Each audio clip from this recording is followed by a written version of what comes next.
This call is now being recorded.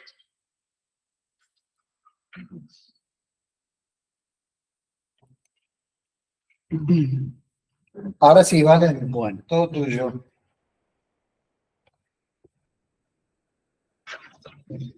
Bueno, arrancamos.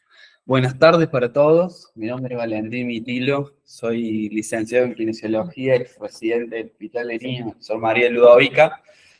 El día de hoy, un poco lo que habíamos hablado con Juan era hablar un poco de lo que es ventilación domiciliaria pediátrica o VNI domiciliario, orientarlo más que nada a eso, para ahí entender qué cosas son importantes al momento de tomar decisiones de pacientes ventilados en domicilio y qué cosas son fundamentales a considerar.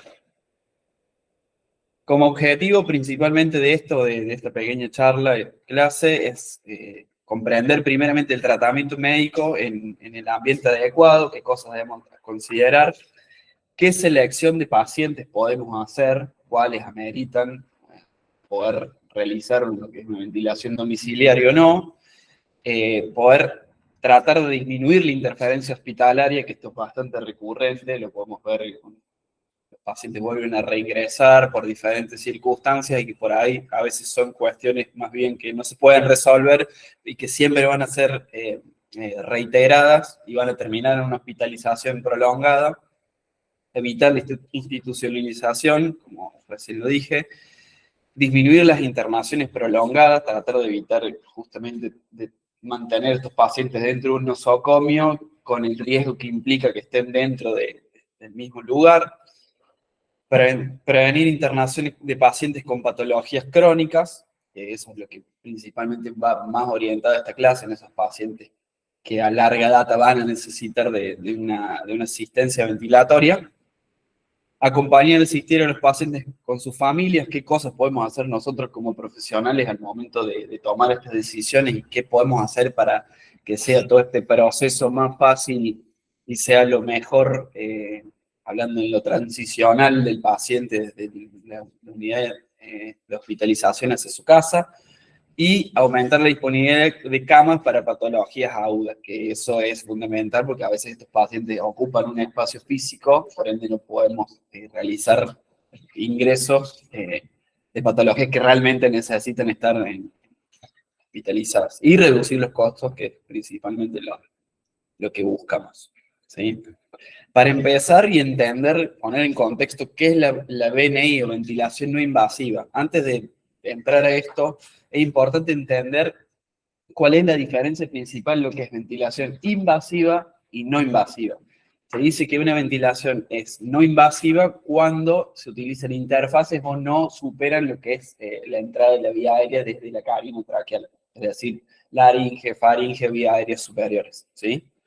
Ya si estamos hablando de algún tipo de invasivo allá en lo que es la vía aérea baja, se le considera ventilación invasiva, ¿sí?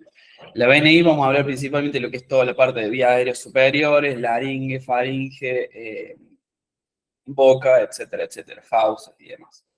Pero de vuelta, para ponernos en contexto, ¿qué es la VNI? Es una modalidad de tratamiento que aumenta la eficiencia del intercambio gaseoso, disminuye la fatiga muscular respiratoria con la respuesta o el beneficio de disminuir la morbimortalidad, la estancia hospitalaria, costos, complicaciones asociadas a la ventilación mecánica invasiva. Sabiendo que el riesgo que implica de un paciente ventilado en el tiempo, o sea, morbimortalidad, complicaciones a la ventilación invasiva propiamente dicha, que eso ya es todo otro mundo, bastante complicado y también con muchos estudios que también corroboran que cuanto más tiempo tenemos un paciente ventilado, más complicaciones podemos llegar a tener a largo plazo, ¿sí? Para poner en contexto y entender qué efectos fisiológicos provee la VNI en la ventilación no invasiva en el paciente en sí, primeramente el aumento de la ventilación minuto. El efecto neto en sí es proporcionar disponibilidad de oxígeno y favorecer la remoción de dióxido de carbono. ¿Qué quiere decir? Es la asistencia principal, presión positiva, piénsenlo así de esta forma, presión positiva en la vía aérea para poder cambiar, ventilar al paciente, ¿sí? Mejorar la respiración propiamente dicho.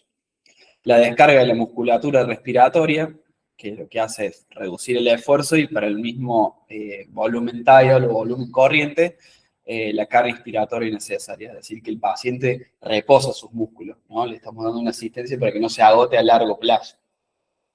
Y el reseteo del centro respiratorio, que esto es fundamental, que mejore el intercambio, la reducción de la carga inspiratoria y reducción de la disnea, que mejoran este patrón ventilatorio. Que eso quizás por ahí lo vemos principalmente cuando los pacientes, yendo a la práctica clínica, cuando ingresan, que vemos que empiezan con esa fatiga, con esa respiración en balancín o descoordinada, que es propiamente un signo clínico de una insuficiencia respiratoria agudo.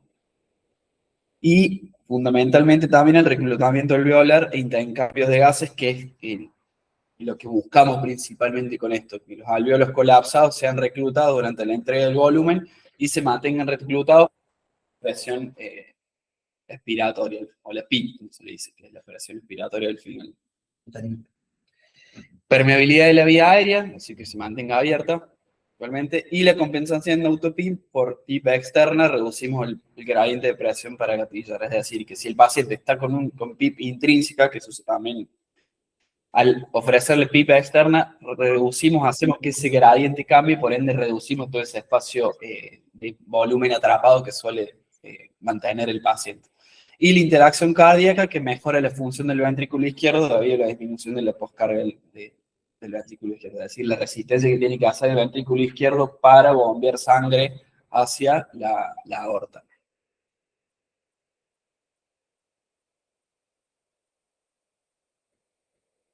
Como conceptos de tratamiento principal y fundamentales, tenemos dos partes para diferenciar por ahí quizás lo que es la BNI, que esto también es una controversia bastante extraña, que son los pacientes con soporte vital que no tienen autonomía respiratoria, es decir, que son chicos que no tienen un drive respiratorio adecuado, que puedan sostener la respiración. Por ende, que por lo general ahí lo que dice en el cuadro de niños con traqueostomía, que dependen de un equipo para ventilarse. ¿Qué es lo que ocurre? Que acá está todo este gris que por ahí a veces no se termina de entender, que es muy diferente decir ventilación no invasiva y modo de ventilación no invasiva. En esta clase de pacientes con traqueostomía, que por lo general suelen tener algún déficit o alteración en el drive respiratorio, que sabemos que en algún punto van a llegar a la falla, el modo BNI con traqueostomía lo que provee al paciente es un backup respiratorio que el paciente puede llegar a estar trabajando en un rango, pero siempre va a haber un rango de respaldo que lo va a manejar el respirador. Por ende, va a respirar, pero al mismo tiempo con lo que la máquina le permite. ¿Sí? Es como lo que se le dice un modo híbrido, que respira, pero te dejo hasta cierto punto, con un backup respiratorio en el caso de que por ahí exista algún apneas o justamente respuesta a este déficit central. Y la terapia electiva, que es lo que principalmente hacemos en pacientes domiciliarios que son capaces de sostener la respiración con insuficiencia respiratoria crónica instalada, que fundamentalmente es preservar la función pulmonar, evitar reagudizaciones y aumentar la supervivencia. Que por lo general son en niños mayores y adolescentes que los que solemos ver en hogares con internaciones domiciliarias. ¿Sí? Que esto sí es ventilación no invasiva propiamente dicha, con una interfaz colocada que les facilita lo que es el trabajo respiratorio. Sí. En BNI principalmente, ¿qué buscamos? Cuando empezamos a pensar en esto, en terapia de ventilación invasiva, buscar el compromiso primario para acondicionar lo mejor posible al paciente, ¿sí? Entender primeramente qué es lo que está haciendo de que el paciente tenga un déficit en su ventilación y en tratar de prepararlo lo mejor posible para que pueda llegar bien y comprender también qué evolución va a tener el mismo en el tiempo, ¿sí?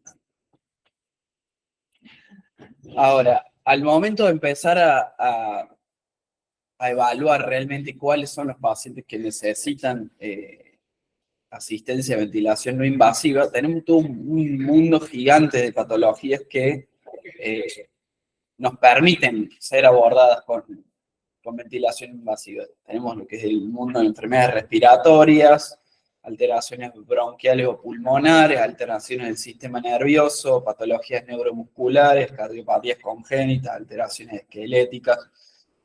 Se puede hablar un montón de cada una, pero las principales, por lo general, que solemos ver en lo que es hoy por hoy en Argentina son las patologías neuromusculares, que son, digamos, los que más se trabaja en el domicilio, digo, de un aspecto kinésico, que es lo que más se tiende a abordar, ¿sí? Después tenemos todas las alteraciones que son estructurales de la vía aérea, que también ameritan que por ahí lo que es la presión positiva favorece a todo esto. Pero en general siempre piensen de que lo que es BNI es presión positiva para mantener reclutados los pulmones y darle asistencia al paciente para que no se agote a largo plazo, ¿sí?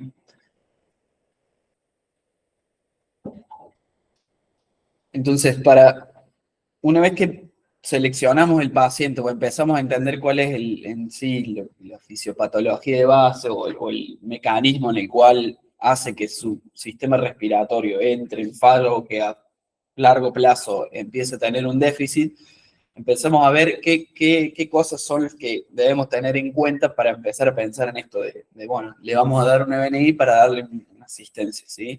Principalmente que son la mala entrada de aire, que es lo primero que vemos, que clínicamente es lo primero que nos demuestra el paciente, la utilización de músculos accesorios, ¿sí? La escasa ganancia del BT sostenido en el tiempo, que esto también lo podemos ver quizás en los procesos agudos cuando el paciente está hospitalizado en el monitoreo de los ventiladores que está utilizando el paciente, que no logra sostener ese tiempo cuando hacemos pruebas de soporte ventilatorio, que por lo general eso es lo que hacemos los kinesiólogos, es evaluar cómo está su vida aérea, cómo está su esfuerzo, si realmente es capaz de sostenerlo en el tiempo. Menor actividad física y movilidad, que eso también va en correlación a lo que es el sistema respiratorio, más allá de que el paciente no pueda respirar bien, se manifiesta también físicamente en lo que se mueve poco, todo su esfuerzo, toda su energía va más bien abocada a lo que es tratar de mantener la respiración en el tiempo. La tos inefectiva, que también son cosas que vemos clínicamente que son muy frecuentes, mal manejo del lago faríngeo, incapacidad de deglutir, que eso también son cosas que podemos ir evaluando clínicamente en el paciente, y la saturación de oxígeno menor a 95% en aire ambiente. Esas son pruebas también que vamos haciendo. El PO2 menor a 65 en aire ambiental y el dióxido de carbono mayor a 45 en aire ambiente. Y la capacidad vital menor a 15 mililitros kilo luego de la primera infancia, que por lo general suele ser un 80%, que estas son pruebas que se hacen con espirometría y demás, en el caso de que se pudiese hacer, ¿sí? Muchas veces no lo podemos realizar en terapia intensiva, pero por ahí en el caso de que luego de una hospitalización el paciente puede ir a su casa, podemos corroborar con algún neumonólogo o algún servicio de neumonología, corroborar que su capacidad vital sea adecuada, que por lo general es un 80%. Ahora, quiero hablar más que nada en la fisiopatología de enfermedades neuromusculares, que son por lo general lo que vemos, que esto es un combo medio, un mix de muchos, diría, muestras clínicas del paciente que nos va mostrando, ¿no? Principalmente que son la debilidad de músculos respiratorios, la alteración del control ventilatorio y la restricción torácica, ¿sí? Una debilidad de músculos respiratorios va a el uso de diafragmas abdominales y músculos vulvares, ¿sí? Que llevan a la hipoventilación, a tos débil, disfagia, con alteración del control ventilatorio. Eso provoca una restricción torácica, es decir, que el aire va a entrar, va a tener menos volumen tidal, lo que se le dice, para poder mantener esta respiración y intercambio de gases. Que por lo general lo vemos, esa hipoventilación en la noche durante el día, principalmente durante la noche, que esto se puede corroborar con una polisonografía o hacer una capnografía también en los pacientes que se puede hacer. La tos débil, que también permite que un buen clearance mucociliar de lo que es el árbol traqueobronquial, que eso predispone a infecciones, a broncoaspiraciones, y en conjunto con esto, con la disfagia, sabemos que podemos tener contenido gástrico que vaya a los pulmones y desnutrición porque el paciente no puede comer de forma adecuada, ¿sí? Que esto es lo que también a largo plazo es lo que nos diferencia de una insuficiencia respiratoria aguda y crónica, que la BNI nos permite trabajar en ambas situaciones, ¿sí? Pero principalmente en lo que es crónico y en lo domiciliario, en este caso, en el que estamos hablando. En los pacientes neuromusculares, ¿sí? El oxígeno no es un tratamiento para la hipoventilación, que esto por ahí también es algo que tenemos esa creencia de que si le ponemos oxígeno, le subimos el oxígeno y ya está, no es suficiente. No provee una asistencia a los músculos respiratorios débiles, es decir, si, por más que el paciente esté respirando muy superficial, si le subimos el oxígeno quizás sí va a mejorar la saturación, pero como dice ahí, da la falsa impresión que se está haciendo algo, pero la hipoventilación no es un problema de transferencia de oxígeno, es decir, justamente estamos removiendo aire, lo estamos reemplazando por oxígeno, ¿sí? Y entonces, ¿qué se produce? Esta hipercapnia, que son pacientes crónicos hipercápnicos con CO2 alta, justamente porque lavan. Entonces, lo que necesitamos es tratar de reclutarlos, mantenerlos abiertos para que puedan hacer este cambio en los gases, ¿sí? La oxigenoterapia mejora la saturación, pero no la hipoventilación, ¿sí? Eso a tener en cuenta que es fundamental. Pasa a veces incluso con los pacientes que les subimos el oxígeno en sala, donde fuere, quizás a veces enmascaramos esto y no le estamos ayudando, ¿sí? La única forma por ahí de corroborarlo es con gasometría, pero bueno, no vamos a estar pinchando a todos los pacientes todo el tiempo, pero es una cuestión de poder evaluarlo, quizás bajar el oxígeno, ver cómo está, si responde o no, y qué se puede hacer para poder ayudarlo en esto de respirar mejor, ¿sí? La BNI nocturna, que esto también es bastante común en lo que es en lo domiciliario, que cuáles son sus indicaciones principalmente, alteraciones respiratorias durante el sueño y disnea, pacientes que refieren en el caso de que lo necesiten, que les falte el aire, eh, que duermen mal, a veces son pacientes que refieren que por la mañana se levantan con mucha cefalea, es decir, justamente por todo esto de que mantienen CO2 y están hipercápnicos porque no logran lavar eh, en sangre todo este exceso de gas.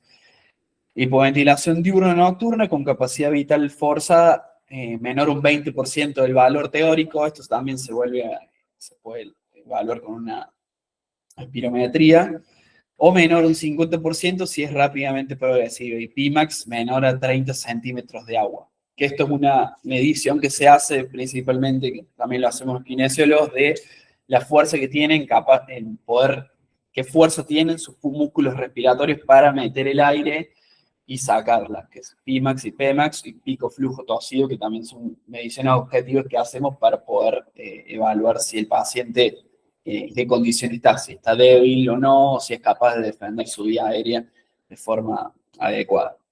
La alteración en el intercambio gaseoso con CO2 diurna 45 milímetros de mercurio y saturación de oxígeno menor al 88%, el 5 y 10% de la noche. Que esto también por ahí lo podemos ver con lo que es una polisomnografía, capnografías que permiten evaluar el estado del paciente y cómo respira. En la hipoventilación, la saturación desciende por el aumento de CO2, justamente es lo que volví a decir recién. Subiéndole el oxígeno, enmascaramos esto. Y la ventilación mecánica con aire disminuye el CO2 alveolar, corrige la saturación de oxígeno y logra el reposo de los músculos respiratorios. Eso es yo diría, si tuviese que decir que recuerden algo, recuerden eso, lo fundamental. Es tratar de mantener el paciente abierto, que pueda respirar bien y mantener su respiración sin esta alteración de los gases, ¿sí? Conveniendo también que estos pacientes neuromusculares a larga data son pacientes hipercámicos, que son hipercámicos de por sí, manejan un nivel de CO2 alta. No es nada extraño, incluso por ahí a veces nos pasan los ingresos que nos pero son pacientes que son restrictivos ya de por sí, entonces por ende manejan ese tipo de niveles en gas. Si se administra oxígeno a través del ventilador, la oximetría de pulso no es eficaz para evaluar la ventilación. Por eso se debe hacer siempre realizar gases arteriales, ¿sí? Para corroborar. Ahora, técnicas de ventilación domiciliaria. Existen dos grupos, es más que nada, grosso modo, para entenderlo. La ventilación positiva, compresión positiva por traqueostomía, que es lo que decía recién, con un modo BNI que le da el backup respiratorio, y por interfaces que, en el caso de que se pueda colocar en el paciente, ¿sí? También tenemos lo que es ventilación invasiva y compresión negativa, que por lo general no se usa, pero lo quiero nombrar para que, solamente para tenerlo en cuenta, que es tanques, corazas, ponchos, que eso también asiste a lo que es a la tos, a la presión negativa. Bien, pasando a lo que es la parte de las interfaces, qué cosas, maneras de administrar todo esto, equipo de BNI, tenemos mascarillas nasales, oronasales, máscaras faciales completas y gel. Por lo general, en lo que es pediatría, tendemos a usar lo que es buconasal, oronasal y nasales, ¿sí?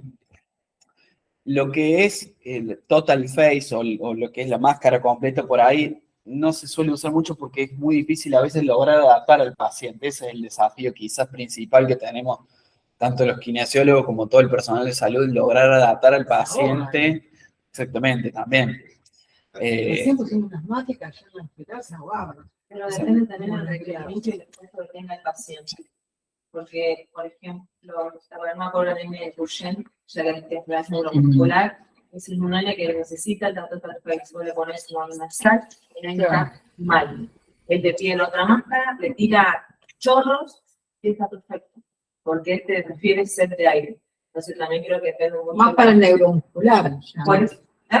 Más para el neuromuscular. Por eso no, el ejemplo de Duchenne. Es que necesitan eso de acuerdo al requerimiento. Sí, y también el confort, como decía recién Claudia, el confort es fundamental en estos pacientes. Imagínense que estar todos los días usando una máscara para dormir, o en el caso que yo sea un paciente crónico que va a necesitarlo permanentemente porque no puede sostener la respiración, es fundamental, es muy difícil también. Al margen de todas las cosas que generan, que ahora lo vamos a hablar en la cara, escaras por la misma presión. Entonces, toda una adaptación a veces que es un desafío, y más en pediatría y en niños que sabemos que son chicos que están constantemente en movimiento, sacándose cosas. Entonces, es un desafío, diría. Este es el mismo tratamiento que se usa para el síndrome de apnea y hipopnea. Claro, sí. Sí, más que nada, un binivelado en cierta forma el SADOS, porque lo que necesitas por ahí son los dos tipos de presión. Estamos hablando de pacientes que son capaces de sostener la respiración hasta cierto punto. Por ahí el binivelado asiste en los dos tiempos respiratorios, ¿sí? Que eso lo vas a ver quizás más en el adulto. Pacientes con problemas más bien estructurales de vía aérea superior, roncadores crónicos, eso lo vas a ver más en esa clase de pacientes. Bueno, acá también como para verlo más gráfico, el otro día justamente con Juan hablábamos de esto de los pilonasales. Existen diferentes máscaras, modelos, hay cantidades, pero estos quizás a grosso modo son los que más se suelen usar, ¿sí? Yo diría más el oronasal, que es el que más se suele usar. Ahora, esto es un poco lo que recién Claudia me primerió, pero ¿cuáles son los requisitos para una buena interfase? Que quizás es lo que más tenemos que tratar de pensar, más allá de adaptarlo al paciente, de poder prepararlo y demás. Primeramente, que sea hermética, que minimice las fugas. Más allá de que el respirador nos permita cierta compensación de las fugas y el aire que vaya puede perder por los mismos pliegues de la cara, de la boca, etcétera, etcétera. Que sea lo más hermética posible. Muchas veces se suele adaptar esto con todos parches de silicona para evitar todas estas úlceras por apoyo permanente que se generan, pero lo ideal es que sea hermética. De por sí ya la máscara nos tendría que permitir que sea que no nos dé una fuga. Ser estable, permitiendo libertad de movimiento del paciente, más teniendo en cuenta que son pacientes pediátricos chicos que se mueven permanentemente y están haciendo sus cosas. Lo más atraumático posible para evitar laceraciones o úlceras de cúbito, que sea ligera, confortable, fácil de colocar y retirar, duradera e independiente, adaptable a la cara del paciente, que sea transparente, hipoalergénica y que ofrezca baja resistencia a la vía aérea y tenga un espacio muerto reducido. Esto a veces suele pasar cuando a veces no logramos tener una buena interfaz. Entonces, ¿qué hacemos? Empezamos a colocar tubuladuras, adaptadores, que eso también hace que el espacio muerto se aumente. Entonces, lo que tratamos de evitar es eso. A veces no suele pasar. Hay que hacer algún invento como para que funcione. Pero bueno, por suerte disponemos de equipos que nos permiten compensar estas fugas. Pero hablando en lo que es en lo domiciliario, a veces es muy difícil estar haciendo todas estas cosas porque no disponemos de estos adaptadores, ¿sí? Y un adaptador para sonda nasogástrica, en este clase de pacientes que tengan trastorno deglutorio, que no puedan tener una tos adecuada para defender su vía aérea, también es fundamental. ¿Sí? Este un poco ahí como para modo gráfico, algunos de los pacientes con los cuales trabajamos. Si bien son pacientes que están con un equipo de ventilación no invasiva, pero, como vuelvo a decir, están en un modo BNI que les da el backup necesario para que puedan respirar y sostener esa respiración. Ahí en el de la izquierda van a ver, tiene un filtro puesto, un humidificador, que ya vamos a llegar a eso, pero como para entender cómo funcionan quizás en equipos domiciliarios.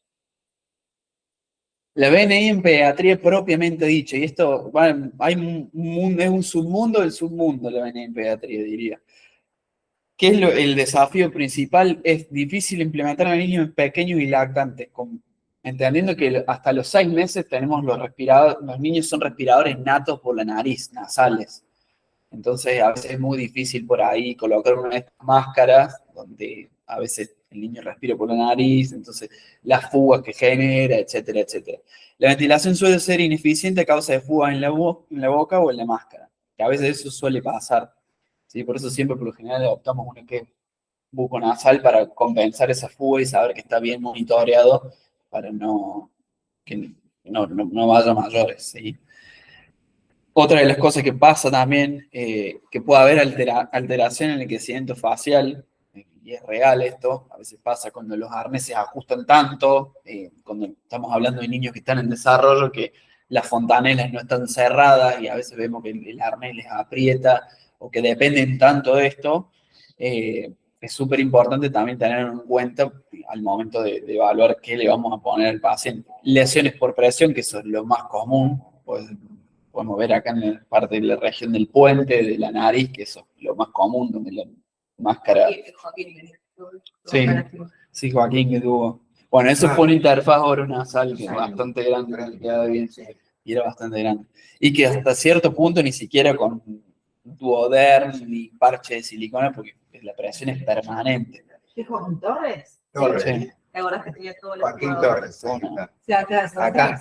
Sí, sabía la- Sí. Y se sugiere ventilar lactantes y niños de corta edad por traqueostomía y pasar a ventilación por máscara más tarde. Que esto es algo, es una conducta que ahora últimamente se viene tomando, que está muy buena también porque también le damos este margen a que el niño pueda desarrollarse mejor, teniendo en cuenta que son vías aéreas inmaduras, que no tienen esa ventilación colateral que por ahí tiene el adulto, que favorece la formación de atelectasias, complicaciones propias de infecciones por no buena ventilación, ¿sí? ¿Y qué requisitos y condiciones tenemos que tener para decir, bueno, qué es lo que necesitamos para que el paciente pueda tener un MNI, ¿sí? Al momento estamos hablando de a la salida del nosocomio a su hogar, ¿sí? Primeramente, estabilidad clínica, eso es fundamental, no podemos pensar en una ventilación no invasiva domiciliaria sin que el paciente esté estable o que pueda sostenerlo. Ausencia de procesos infecciosos activos, que esto suele ser bastante común, más que nada en lo que son neuromusculares, ¿sí? Justamente por esto de que los pulmones no respiran bien, atelectasias a repetición, etcétera, etcétera. Una oxigenación adecuada y estable, con saturación mayor al 90%, y FIO menor al 40% y una PIP menor a 8. Que esto está bastante bueno saberlo porque a veces, si bien el paciente está estable clínicamente, pero necesitamos ir bajando los parámetros del ventilador para condicionarlo más próximo posible a esto para que pueda salir en lo más cómodo, digamos, porque estamos hablando que lo más mínimo indispensable que necesite. Tratamos de llevarlo que se vaya con lo menos necesite. Esa es la forma de pensarlo, quizá. Parámetros definidos y sin cambio de ventilador al menos 3 semanas, que por lo general esto lo vamos viendo también que se va trabajando, bajándole los parámetros con todo el equipo médico, que eso es fundamental. Y la última semana, ventilarlo con su equipo domiciliario, que eso es lo que venimos haciendo bastante bien y es súper importante. ¿Por qué? Porque nos permite saber si el equipo funciona bien, las alarmas, a veces tenemos esos desafíos que son bastante usuales. Ir configurándolo y ver si lo puede sostener en el tiempo, más allá de lo clínico, ¿sí? Que el ventilador funcione bien. Una vía aérea estable, que tenga una traqueostomía impermeable, madura, sin malas y granulomas, que eso también lo podemos ir evaluando en el primer recambio de canon, en el caso que sean pacientes que van a ir con BNI domiciliaria o un equipo domiciliario. Y evaluar la gasometría por posible hipercapnia sin acidosis respiratoria, ¿sí? Estamos hablando de esto de hacer gases, de ver qué correlación en el tiempo y si se puede mantener, ¿no? Obviamente que entendiendo el tipo de patología va a haber una debacle en cierto punto que el paciente va a ser hipercápnico porque la misma patología lo va a llevar a eso, ¿sí? Hablando de neuromuscular propiamente dicho. Y contraindicaciones, sí, fundamentales del BNI, una condición médica inestable, obviamente, una FIO mayor al 40% y PIB mayor a 10, es decir, que estos niveles altos de PIB necesitan para mantenerse reclutado, entonces es mucho excesivo. Evaluando también las presiones intrapulmonares, del pulmón, etcétera, etcétera, que eso tratamos de ir preparándolo lo más cercano posible a lo que se recomienda. La necesidad permanente de vigilancia invasiva en madurez de la traqueostomía, que a veces suele pasar, de que a veces son pacientes que necesitan constantemente estar siendo aspirados, que muchas veces se logra resolver con alguna sonda reproble que está en permanente aspiración, pero imagínense que con un equipo domiciliario eso es todo un problema. Entonces, lo ideal no es hacerlo, ¿sí? El inadecuado desempeño de cuidadores y de personal, que esto también es un rol fundamental nuestro de poder capacitar a los padres, tratar de, que es lo que estamos tratando de hacer, lo que son talleres de recambio de cánula de traqueostomía, de cuidado de interfaces, del correcto, adecuado manejo del equipo. El entorno físico inseguro, que muchas veces nos pasa, que son pacientes que no poseen las condiciones habitacionales o insalubres que no nos permiten mantenerlo bien, es decir, que a veces no disponen de luz eléctrica o no hay quizás un personal médico que lo pueda estar reevaluando durante cierto tiempo. Entonces, a veces son cosas que nos contraindican, que sabemos que a largo plazo o va a funcionar o va a ir al fallo inminente a la larga, ¿sí? Contraindicaciones médicas, bueno, propiamente lo que es medio interno, el calosis respiratoria, hipercapnia, acidosis respiratoria, hipoxemia, barotraumas, convulsiones no controladas, inestabilidad hemodinámica, erosión traqueal o estenosis, ¿sí? Y relacionadas al equipamiento, que son fracasos propiamente dichos de la ventilación, es decir, que el paciente no logra adaptarse o no podemos acondicionarlo para lo que es una ventilación no invasiva, y la inadecuada adaptación o mal funcionamiento de tanto de lo que es el equipo, la familia o el personal médico en el cual va a estar a cargo, que no puede hacerse cargo como corresponde, que a veces suele pasar. Y quizás, lo digo yo desde mi lado que vengo del interior, no... Es muy distinto quizás las condiciones de estar en el medio del campo, donde no se dispone quizás de muchas cosas, o gente que por ahí sepa manejar o tenga un mínimo manejo de lo que son los cuidados indispensables de vía aérea, a estar quizás en un lugar donde uno puede estar más tranquilo, o en el caso que ocurra algo, acudir a cierto lugar para poder resolver ese problema, ¿sí? Entonces son cosas fundamentales al momento de tomar estas decisiones y que en realidad es una contraindicación. La organización del alta, bueno, volviendo a esto, seleccionar adecuadamente el paciente que amerite o que se puede realizar lo que es ventilación invasiva, decir, bueno, amerita, puede hacerlo. Formación del equipo interdisciplinario, esto implica que pasa más bien también por lo que es la empresa de internación que pueda proveerle un personal adecuado para poder estar cuidado, seguro y demás. Preparación y capacitación de la familia. ¿Qué implica esto? Que es ayudarlos en la asistencia de la tos, que puedan aspirarlo, que puedan saber interpretar clínicamente qué es lo que necesita el paciente, cuál es la necesidad en relación a lo que está ocurriendo con él en el momento que por ahí pasa algo que es totalmente inusual, y la disponibilidad de recursos materiales necesarios, que va más allá también del personal, así que tengan sonda, una buena bolsa de resucitación, un AMBU que les permita, en el caso de que ocurra algo, poder asistirlo de forma inmediata. Entonces son cosas a tener en cuenta, más allá de lo que podamos hacer dentro del mismo lugar en el cual esté el paciente, ¿sí? Pensar más allá de todo eso, a lo largo. Y los parámetros de ventilación, que esto también es todo una cuestión también propiamente del equipo, pero ahí en esas fotos son quizás los dos más comunes que solemos ver en lo que es internación domiciliaria o acá incluso dentro del mismo clínico, que es el Puritan Bennett 560 y el Astral 150, que según la edad y la patología, en caso de patología pulmonar puede existir esta hipercapnia, ¿sí? Más allá que del seteo necesario del respirador suele coexistir esto.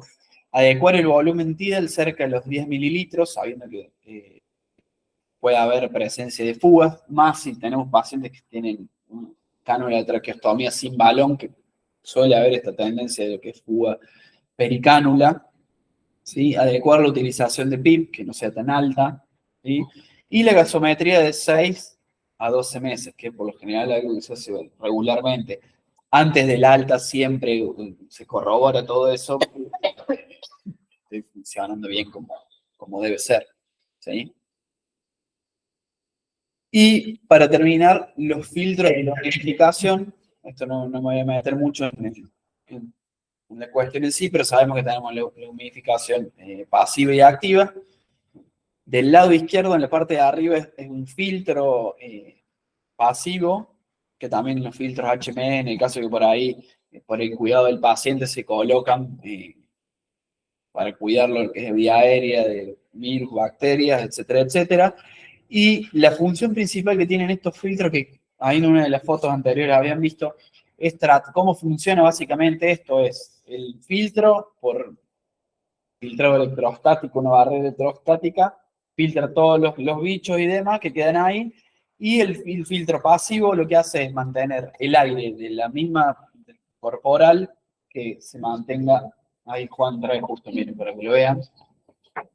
Estos son los que van al respiro. Sí, por lo general se suelen poner en la rama expiratoria, o si es monorrama, los equipos se colocan ahí. Pero lo que hace el filtro pasivo es mantener el aire en la temperatura corporal dentro del mismo filtro. Entonces, es decir, que cuando el aire entra, con esa misma temperatura que se mantiene en el filtro, se condiciona para la entrada de en la vía aérea, ¿sí? Convengamos que esto reemplaza lo que es la nariz. O sea, imagínense que eso es lo que reemplaza la nariz, que condiciona el aire para que llegue a los 36,5, que es lo que recibimos, ¿sí? Ahora, acá hay toda una controversia que suele pasar con el uso de oxígeno, ¿sí? Sabemos que el oxígeno de por sí tiende a resecar las mucosas de la vía aérea, ¿sí? Entonces sabemos que después de los 3 litros de oxígeno es cuando realmente empezamos a ver todo ese secado de la mucosa. Por eso es súper importante. A veces lo van a ver como en el microhalo de la izquierda, abajo a la izquierda de ahí, que se le suele colocar en la entrada del puerto de oxígeno, que también cumple esa función para que pueda mantener la temperatura, ¿sí? Pero después de los 3 litros, recién ahí cuando empezamos a ver cambios de la vía aérea que se secan, las secreciones suelen estar más secas, ¿sí? Eso en ventilación espontánea. Solo lo puse solamente para que lo vean que es un filtro pasivo también, que es lo que se suele usar. Después, tenemos los filtros activos en cascada, que por lo general tienden a ser más costosos, y las empresas domiciliarias lo suelen proveer ahora, que es similar a lo que vemos en el equipo de ventilación invasiva dentro de las terapias, que también es con una trampa, que eso también se conecta desde el respirador, la trampa con el agua humidificada y eso va al paciente, ¿sí? Y te digo que si vos cambias el tiempo y forma de esos filtros, a la larga gastas más. Sí, y mira, justamente hoy estaba viendo los precios, me parece que a la larga es mucho más. Incluso, justamente, otra de las cosas que buscamos es bajar los costos, abaratar los costos de toda esta cuestión de estar usando recursos, que a la larga van a ser también siendo contraproducente para la empresa domiciliaria y para el equipo médico, porque a veces no se dispone para estar cambiando esto.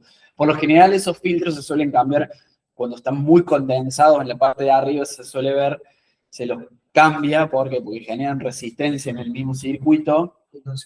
Sí, y juntan CO2 también. Entonces eso también al momento de estar evaluando al paciente a ver cómo está, cosas a tener en cuenta que son fundamentales, ¿sí? Y el filtro activo, que bueno, volviendo a eso, lo que permite también es hasta regular la temperatura, que eso está muy bueno, y también hace de que las tubuladoras estén acondicionadas y demás, y saber qué temperatura le estamos dando al paciente, y son mucho más precisos y a la larga más baratos también. Pero bueno, a grosso modo, eso quizás son cosas a tener en cuenta en lo que es ventilación no invasiva domiciliaria. ¿Sí? Después lo que es todo seteo, todo eso es todo un mundo, lo podemos hablar en otra clase, pero siempre tener en cuenta eso, que lo principal es tratar de ver, pensar el paciente desde el momento que ingresa a la terapia intensiva, su patología de base, su fisiopatología, cómo va a ser el curso de esa patología y hacia dónde va a ir, y sabiendo hasta qué punto podemos llegar a intervenir, y luego de ahí realmente si evaluamos y amerita poder proveerle un equipo de ventilación no invasiva, para que sea provechoso para él y mejorarle la calidad de vida principalmente, ¿sí? También, otra de las cosas a tener en cuenta en el momento de lo que es ventilación no invasiva domiciliaria son los aspiradores, que esto es bastante común, se sigue viendo el de la derecha, que es una pistolita que se colocan ahí en las sondas de aspiración y hace presión negativa, entonces como si fuese aspirar con una jeringa, con el tanque, ¿cómo? Sí, manual, exactamente, manual. Siguen usándose, pero hay en lugares donde no hay tanto acceso a lo que es energía eléctrica o a veces en los mismos traslados uno lo suele ver. Y sí. Y el de la izquierda, como se le suele llamar en la práctica, la chanchita, que es un aspirador eléctrico, que también es un motor que genera acción negativa. No sé si lo están entregando ahora en internacional, No lo sé. Pero Sí, creo que sí. son bastante útiles y bueno, cumplen su función también con un reservorio que también hay que higienizarlo, limpiarlo y corroborar que funcionen, porque a veces el problema a la larga es que no ejercen esa presión. En teoría debería ser de menos 30 para aspirar las secreciones de forma adecuada. Pero bueno, principalmente esas son las cosas fundamentales a tener en cuenta o a pensar en el momento de evaluar y pensar en un paciente en ventilación no invasiva en su domicilio. ¿Sí? En realidad, CMB, ¿qué es eso? Es un modo híbrido. Es un modo híbrido. Sí, pero por la pusiste. No, porque es por los acrónimos. Ah, Es un modo híbrido. Sí, no, sí, ya sé, pero digo que no vas a ganar nomás, ¿no? No. Pero él puso a poner sin idea del manejo ventilatorio. Y después no sé, supongo que también no sabe hacer. Viste, armar bien las Venturi, porque viste que siempre vienen de enfermería todo y nadie nunca lo sabe armar bien el cosito con a dónde encastrar cada cosa. La máscara de La Venturi. Venturi. La máscara de Venturi es mucho más sencillo, incluso diría hasta preciso, en el sentido de que la máscara de Venturi nos permite saber cuánta FIO2 le estamos dando exacta al paciente. Sí. Entonces, ahora por suerte vienen ya con... Antes Porque venían viste con que antes venían de colores, ahora viene una que se gira, Sí. pero no saben bien cómo encastrar, viste que queda uno abajo colgando siempre, que sube y baja, que no sabes a dónde encastrarlo nunca, si va tapando el de arriba o si va... No, va al de abajo. En realidad lo que hace eso es que es una tapa que se coloca. Se puede poner como no se puede poner. Por lo general se suele poner porque a veces suele pasar que los padres tapan al nene y le tapan la entrada donde hace el blend de oxígeno con aire, entonces está respirando También iría aire. tapando la parte de abajo, digamos, Sí, del cosito que antes era de colores, digamos. Está Sí, quedando verde, 100%. sí, sí. Pero siempre Pero la- se gira. sí, bueno, eso sí, hay algunos conectores que vienen de color, Sí. que dicen Ahora los 40%, verde que gira y se va regulando claro, la. pero no te olvides que si lo giras, tenés que ver el porcentaje de fibra Claro. que vas a dar con el flumito, que correlaciona. Claro. Siempre Si tiene lo que es de 25 te dice tantos pisos. claro, 1, después 40, son 5 ejemplos. Pero siempre me da duda cuando hay que armarlo, digamos, el Sí, encasillamiento, porque la- por ahí a esa- veces esa lo- tapa de lo veo abajo- de armados diferentes en distintas ocasiones, entonces no sé cuál es la correcta, digamos. Sí, no, es relativo. En realidad esa tapa es más que nada para que no se tape el circuito en sí, pero es una tapa, Pero sería, lo único importante es conectar bien el conector, de sí. color, digamos. el de color y Ese que esté cosito bien con que el está ahí, oxígeno. Si sube o baja.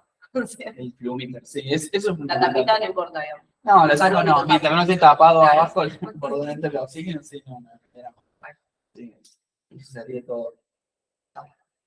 Así que bueno. Porque también lo que estaban haciendo era como, venían los de máscara Venturi y con una máscara más grande estaban encastrándolo con con la máscara de reservorio a la Venturi. Entonces quedaba raro, Sí, no, suele pasar. estaban pasa- haciendo eso. pasa muchas cosas.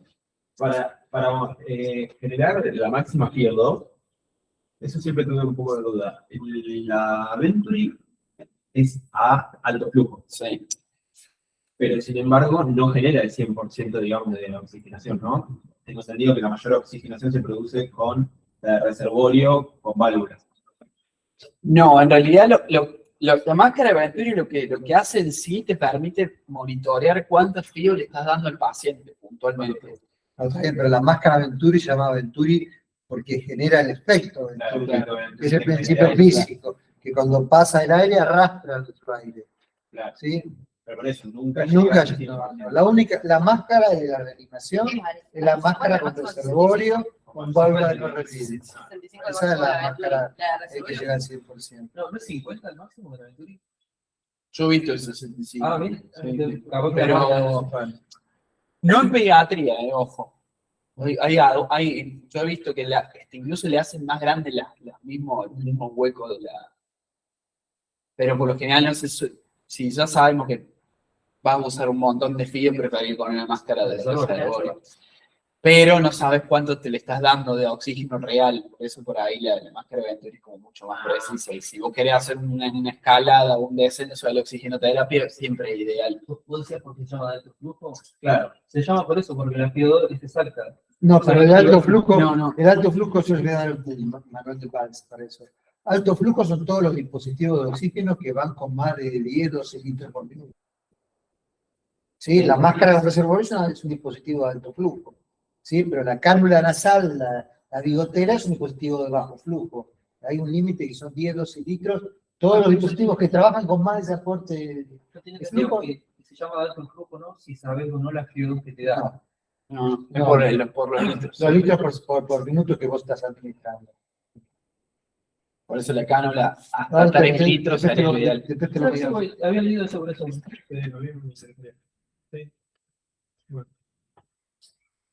Antes teníamos, hace tiempo, en Celefos teníamos oxímetros para medir, no el oxímetro del pulso, sino que lo poníamos en el halo de, a veces los recién nacidos, los lactantes, le tapábamos el halo con un plástico, le dejábamos una abertura para que pudiera liberar CO2 y metíamos ahí la presión inspirada de oxígeno. Porque no teníamos los aparatos que hay ahora, teníamos que andar pinchando cada rato para hacer la gasometría, para ver CO2. Pero bueno, pero medíamos lo que administrábamos, cosa que ya no hacemos más. No se me no. Yo creo que Eso había unos a la 14, había quedado uno acá, pero no sé, desapareció, me parece. Claro, es el viejo halo. Y acabé después las mezclas de aire-oxígeno. Para que Eso también teníamos una tablita la tablita. A eso sigue estando en algunas pruebas. para hacer 8 Está litros, para la neo, sí. hacer un flujo de 8 litros y O sea, no sí, en la neo, sino en para Claro. la recepción. Y si pones 4 y 4 te queda el 60, al ¿no? 60, sí. ¿Eh? Sí. Eso lo usamos con... Y así sabes la combinación, sabes cuándo te queda. Si haces la regla 3 simple, te sale. Eso así, ¿no? ¿Eh? Ahora, Porque ya en sé 1000 tenés lo que dos. quede estado. En aire ambiente tenés 210 Claro. de oxígeno. Sí. ¿Eh? Y en Ah. 1000 de oxígeno tenés 1000. Entonces vas mezclando. Te sale el cálculo.